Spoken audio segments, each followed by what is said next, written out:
All right. Hello, everyone, and thank you, and welcome to the San Anselmo Library's virtual event today. It's Growing Persimmons with Marin Master Gardener Julie McMillan. I'm Sariana, I'm the Adult Services Librarian here at the San Anselmo Library. And before we begin, I'd like to thank the Friends of the Library and the Library Parcel Tax for always supporting our library. There are a few technical things I'd like to mention before we begin. Everyone will remain muted throughout the presentation. If you have a question for Julie, please type it into the chat box at the bottom or top of your screen, depending on where you have the functions located and what device you are using. All questions will be answered at the end of the presentation, but feel free to ask questions throughout using the chat box. Thank you for your patience and understanding during this program. Technology can be really fickle, and we're all still learning what we can and can't do with Zoom. If you have any questions or need help with Zoom, you can email me at sleyland@townofsananselmo.org. It's the same email you used to register for this event, or you can use the chat box and send me a private chat. Our speaker today is Julie McMillan. Julie, Marin IJ writer and UC Marin Master Gardener class of 2016, has been enjoying persimmons and holiday cookies since her childhood. Moving to Marin in 1991, Julie has been deeply involved in her community and currently serves on the Ross Town Council. Welcome, Julie, to the San Anselmo Library's virtual event. Thank you. Thank you. Hey.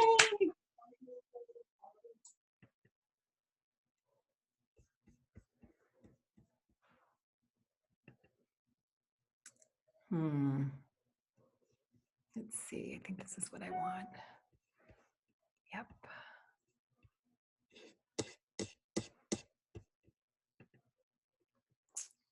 Okay, Sariana, is that good? Uh-oh, I can't hear you. Sorry. If you want to start your slideshow part, like the presentation, then. And I hit play? Yeah, hit play. Great. Lovely. Great. Okay.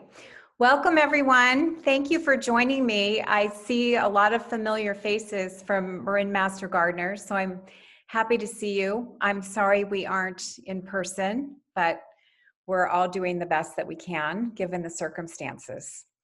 So just a brief introduction about Marin Master Gardeners. Many of you probably already know this, but we are trained volunteers and we want to share our knowledge and our skills with the public. We are a member of the University of California Cooperative Extension, and we answer inquiries and provide research-based information on home horticulture, pest management, and sustainable landscape practices.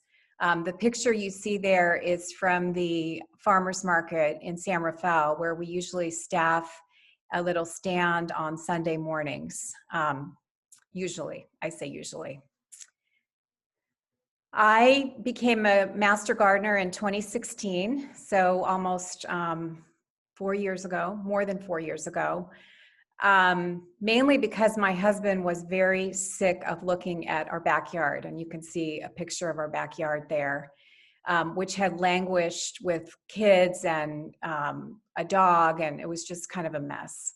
I was also really interested in learning more about plants and soil and pests and how to prevent pests and things like that.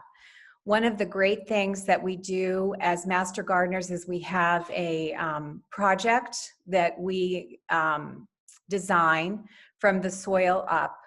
And I wanted to show you my project. So this is my backyard before, and this is my backyard after when I did my project. So we analyzed the soil and the light and the sun and the water, and I decided to put in some raised beds for vegetables, and I wanted flowers down the middle. So that's how it turned out. But you're not here to talk about my backyard, you're here to learn about persimmons. So I wanted to give you an overview of what we'll cover. We'll go over the history of persimmons, the climate preferences, 2 popular types of persimmons, the best places to plant persimmons, fertilizing persimmons, pruning them, what kinds of diseases and pests you might want to look out for, and ways to eat and cook with persimmons. So the history of persimmons, they are native to central China, considered by some as fruit of the gods. They are Japan's national fruit. They arrived in California almost 2 centuries ago, and they're grown commercially in the San Joaquin Valley, San Diego, Riverside, and Orange counties. The latest information I could find was quite a while ago in 2012. California produced almost 17,000 tons of persimmons worth over $20 million.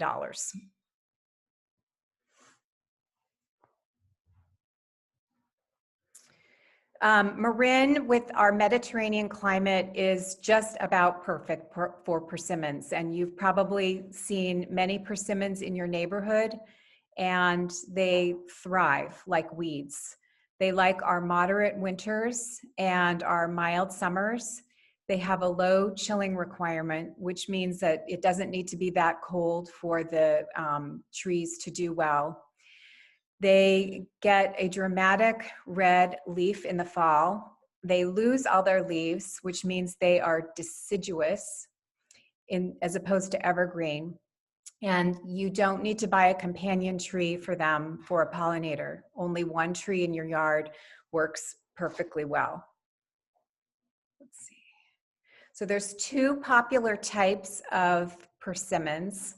One is the Hachiya. You can see a picture there, and then I'll hold one up if you can see it. It's kind of looks like, it almost looks like a pepper. It's pointed at the bottom, and they're always really shiny. The other type is called a Fuyu, and it's more like a tomato, more rounded. I got both of these at the farmer's market on Sunday in San Rafael. They just had oodles and oodles of them piled up, just gorgeous. Let's see. Oops, sorry. So Hachiya, and that's how you say it at the top, Hachiya, is, as I said, large and shiny, shaped like an acorn or a heart. It is astringent, which means that to enjoy it, you need to have it soft and squishy, really, really squishy, like a gushy tomato or some kind of overripe fruit like a peach, so that when you touch it, your finger will almost go through the skin.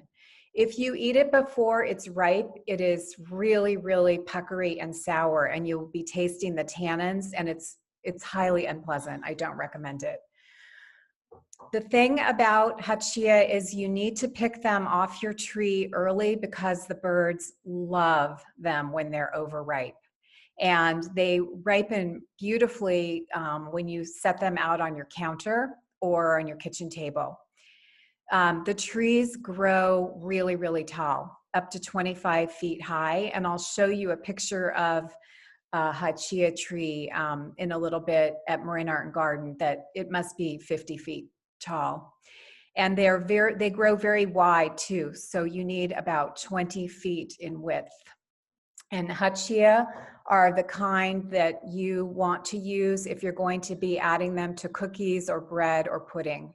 And you want to use them when they're really, really soft and gushy.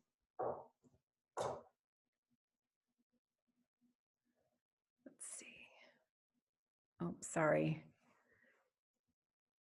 The other kind is Fuyu, the more rounded, like a tomato. They are what's called non-astringent, which means you can eat those when they're more firm, like an apple. And they do really, really well in salads or a thin slice with a piece of cheese on top. They're crispy. You want to pick them when they're fully colored, but you don't need to pick them when they're totally ripe because, again, you want to beat the birds and the other critters. The trees grow similar to the Hachiya, about 25 feet high, but they don't need quite as much width, 14 to 16 feet in width. And as I said, you can use them for salads. Also, people will take these and dry them and have dried fruit out of these.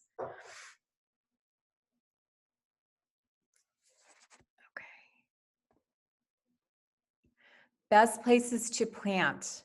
You want to have adequate space, width-wise and height-wise. They need full sun, free air movement, so don't jam them next to your house. They like good drainage. So in Marin, our soils tend to be clay soils, which hold the water. And you don't want the water to be held in the roots. So you want to augment your soil with compost when you're planting so that there's good drainage. They are drought tolerant, so you don't need to have regular watering, except in the early years when they're getting established and during extreme heat. And I like to plant mine in a gopher basket or gopher cage so that the gophers don't come and try to eat up all their roots. The best time to plant a persimmon tree is starting very soon, like right now, until January. You should try to find bare root persimmons from your nursery, and it's probably best to buy your bare root from a quality nursery. You want to look for a medium-sized trunk. You want to avoid trunks that are less than 3/8 of an inch in diameter because they're too weak. And you also don't want to get a trunk that is bigger than 5/8 of an inch because it can be top heavy. And the chain and discount stores tend to have the oversized bare root plants. That's why it's probably best to buy them from a quality nursery. Let's see. How to plant. You dig a large hole. You amend your clay soil with compost. You create a mound and you set your bare root plant on top of the mound and spread its roots out. And then you put more soil and compost in to fill up the hole. And you want to keep the soil below the graft. By the graft, I mean that there's an attachment to another plant that provides the rootstock, and the graft is what provides the persimmon that you're going to grow. And then you always want to cover with mulch.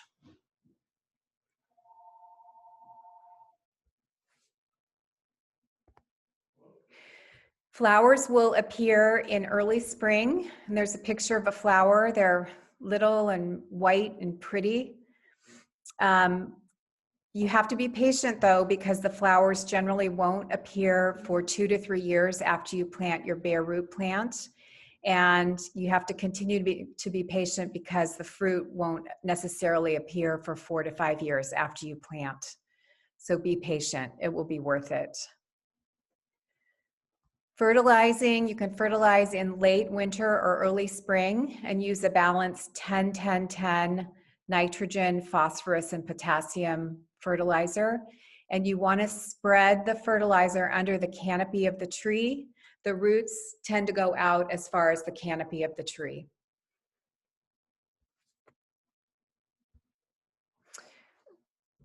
Pruning, you want to prune your tree to provide a strong internal framework.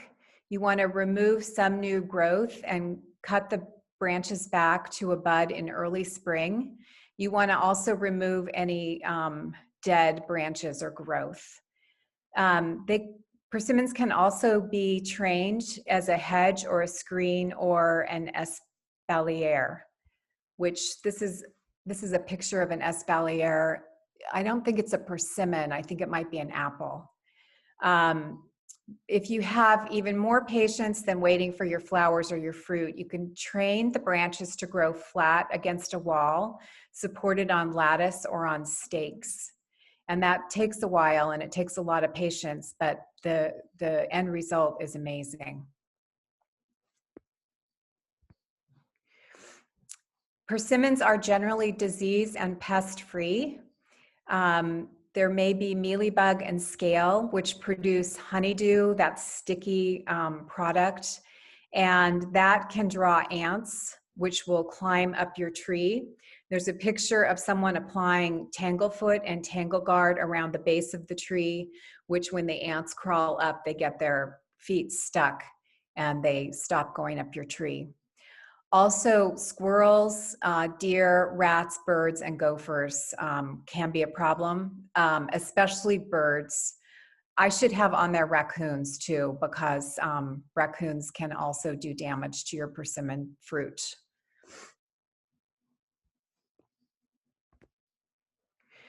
Eating and cooking with persimmons. I got interested in persimmons because my great aunt Ruth, my grandmother's sister, had an amazing, huge Hachiya persimmon tree in her backyard. And she would make everything with these Hachiya persimmons. And she has the best recipe for persimmon cookies that I'll show you in a second. So Hachiya will add luscious complexity and moisture to cookies, breads, and puddings. You want to use the Fuyu for snacks, salads, and drying. Both have a lot of vitamin A, C, and potassium, high in fiber and antioxidants, and no fat, and only about 120 calories. So this is a picture of a persimmon cookie that I submitted for the Marin IJ's holiday baking competition in 2017. And the category I selected was made in Marin, and I used local persimmons from the farmer's market, Strauss butter. A friend of mine has some chickens, so she gave me some eggs to use. And another friend has an organic flour company called Honore Flour. So I used her flour, and it actually won in 2017 for that category. I've sent the recipe to Sariana, and she will email it out to you. So when you make it, think of my great Aunt Ruth. This is a picture of a mature persimmon tree from the Marin Art and Garden Center that I took on Sunday before the rain and the wind came. It probably looks very different now. It must be 40 or 50 feet high. I encourage you to go and take a look at it. It is at the west end of the Marin Art and Garden Center parking lot, and it is spectacular. And I wish I could figure out a way to climb up there and get some of those persimmons, but I haven't figured out a way to do that yet. So in summary, persimmons are perfect for Marin's Mediterranean climate. They're super easy to plant and maintain. They're drought resistant, generally pest and disease free, and they're great for adding to recipes or eating raw. And here is a picture of a very mature, beautifully trimmed persimmon tree in the fall that's starting to lose its leaves. And I'm sure you've seen when you drive around Marin, especially now and probably in the next couple weeks, you'll see persimmon trees without the leaves, and those gorgeous orbs of color look like ornaments on our trees. So they're really spectacular. So now I'm open for questions. I think Sariana's going to help me with that. Yes, I am. There are a couple of questions in the chat, so I'm going to go up to the top here.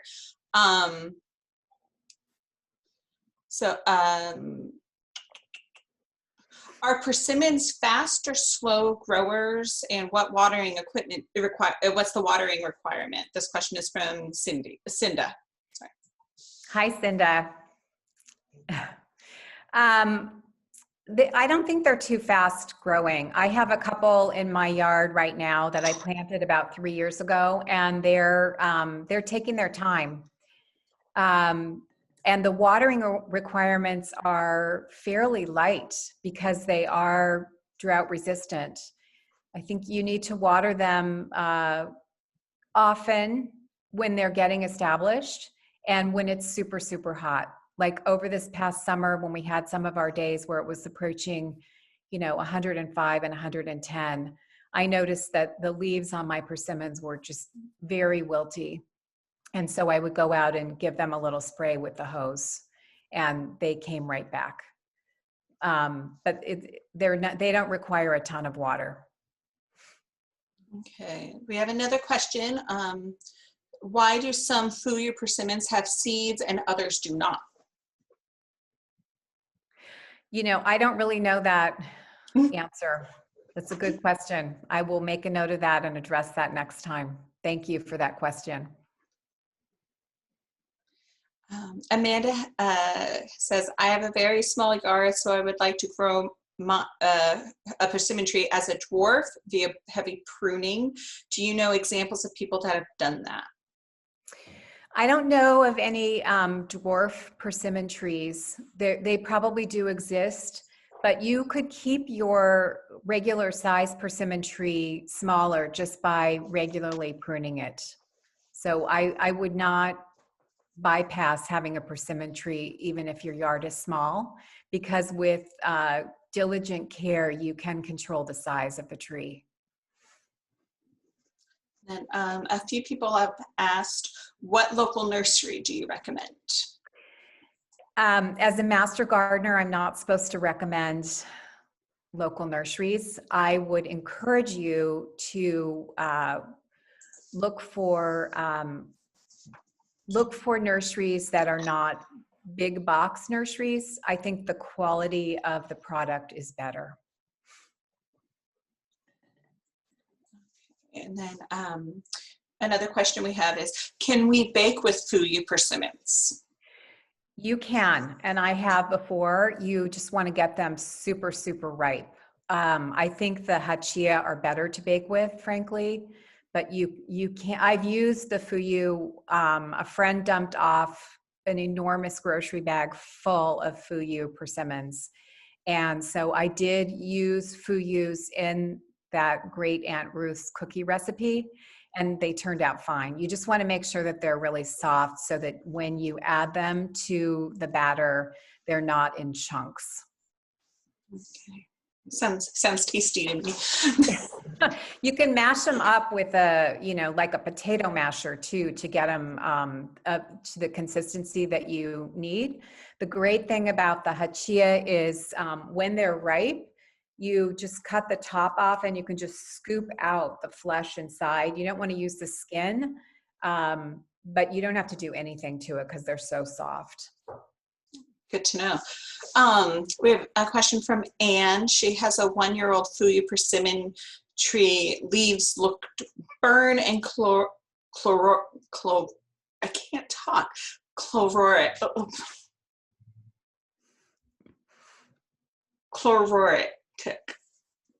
Has chlorine. Looks like they have chlorine in them, I guess. This past summer. So I'm sorry, I'm usually better at speaking. Do they need sunshade, more nitrogen or iron? Anne used nitrogen in her nitrogen poor soil last spring. They probably need some nitrogen. They probably need a little more water too. It sounds like the tree just got taxed in all of our heat. I'm hoping that was an atypical summer, and next summer will be more back to normal in a more temperate, moderate climate. I have heard people recommend that when you're planning long-term for your garden, you should look for plants that are currently being grown further south, like in Santa Barbara or San Luis Obispo, because of climate change and the way things are becoming hotter here. But persimmons are really resilient, so it'll snap back. It'll probably lose all its leaves very soon, and then you'll get new, beautiful spring leaves in the spring, and it'll be fine. We have a few questions about how to deter turkeys, raccoons, and other critters away from climbing and eating the trees and persimmons. Gosh, I other than putting like a big cage around the bottom, I'm not sure how to do that. That's a tricky question. If your garden is open to critters, that's part and parcel.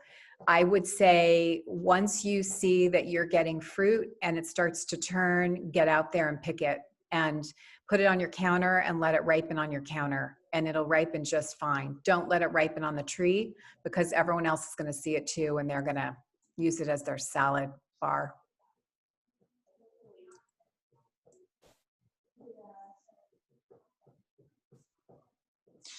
We have a question from Monica. Sorry, it's a long question, so I was just reading it.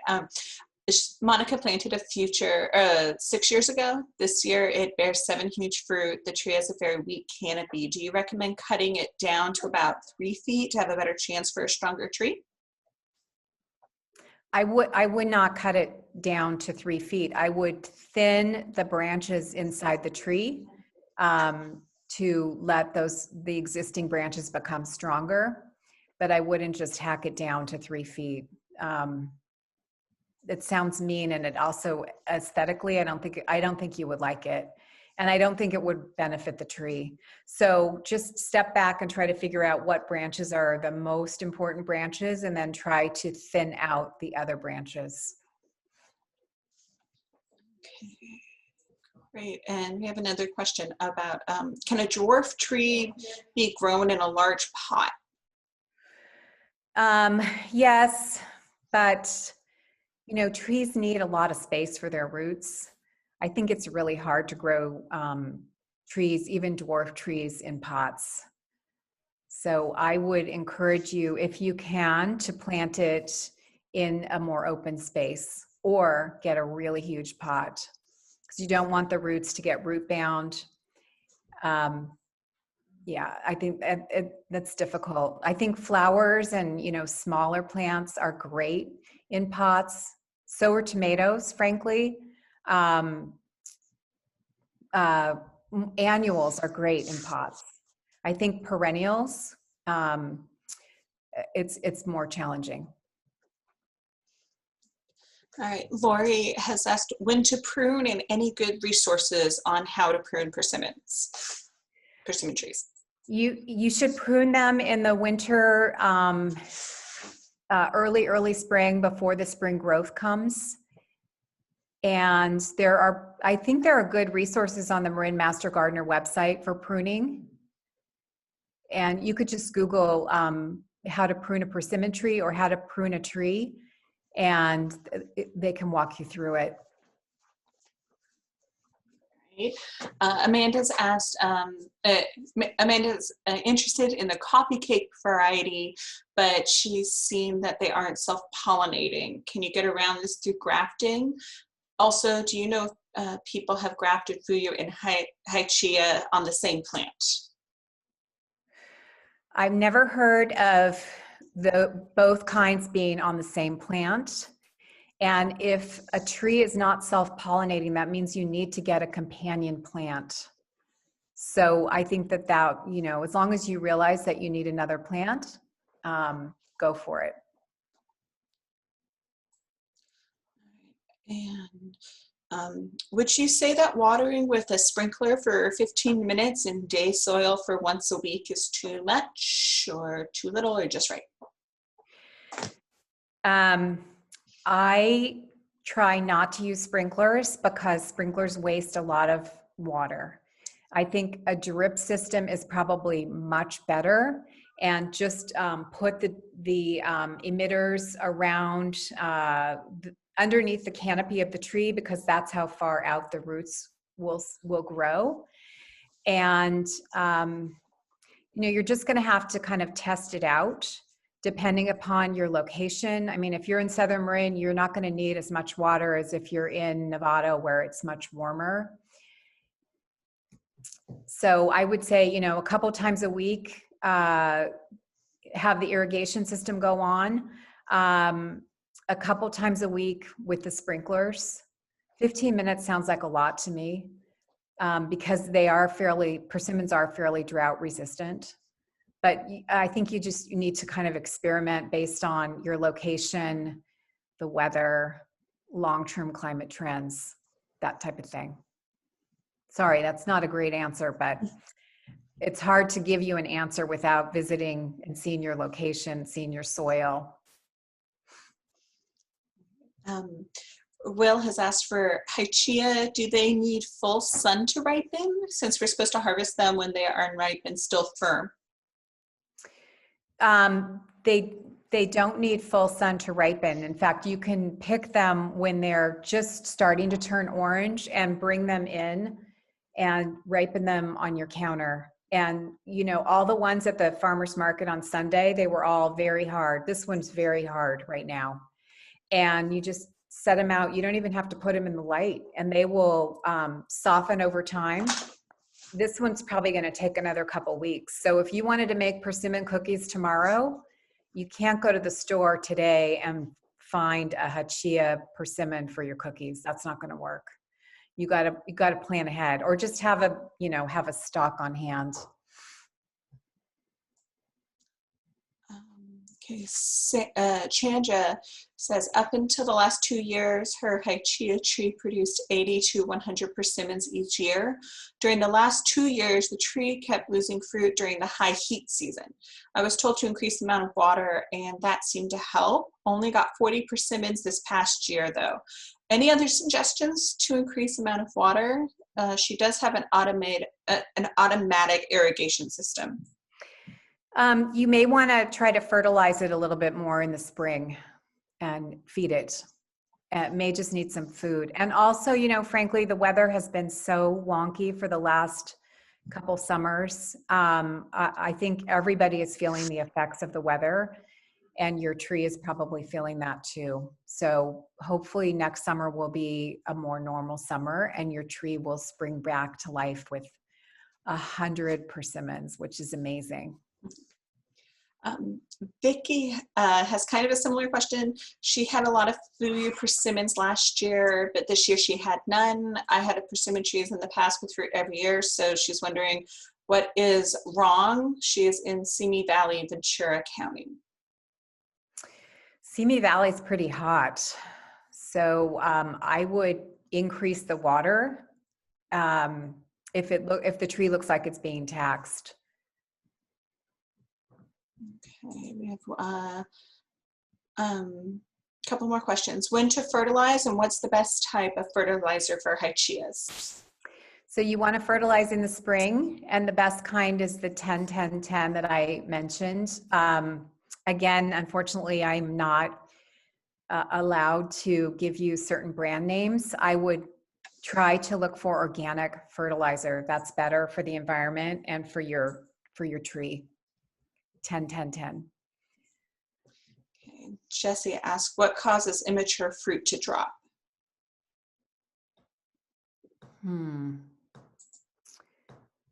Maybe not enough water. I haven't had that problem. You can do research on you could Google that. I don't know the answer to that without speculating. It sounds to me like maybe there's not enough water, but you could do some research on the internet. And you want to look for reputable sources like UC Davis or other universities that have agricultural programs, and you'll be able to find some good answers. Okay. And Amanda's asking, what are your favorite varieties of persimmon? She especially likes the ones that have the more cinnamon type flavor. She wants to know if you've tried Aizu, Maru chocolate, or coffee cake. She can't decide what to plant, so she's looking for, I think, some recommendations on that. I do have a friend who has a chocolate persimmon and she loves it. I have not had it. I just stick to the basics. I have a Fuyu and a Hachiya, and that's what I tend to get at the farmer's market as well. But, you know, I think it's all a matter of what your personal preference is. The cinnamon one sounds interesting. All right, that's it for questions right now.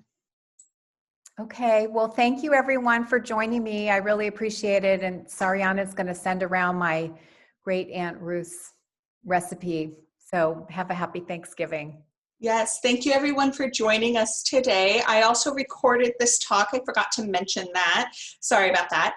And I will send out the link to everyone who registered later today for you to look back on if you have if you need clarification on something that was said previously. So thank you, everybody, and I hope everyone has a lovely holiday next week. Stay safe and healthy. Thank you. Okay, bye. Bye-bye.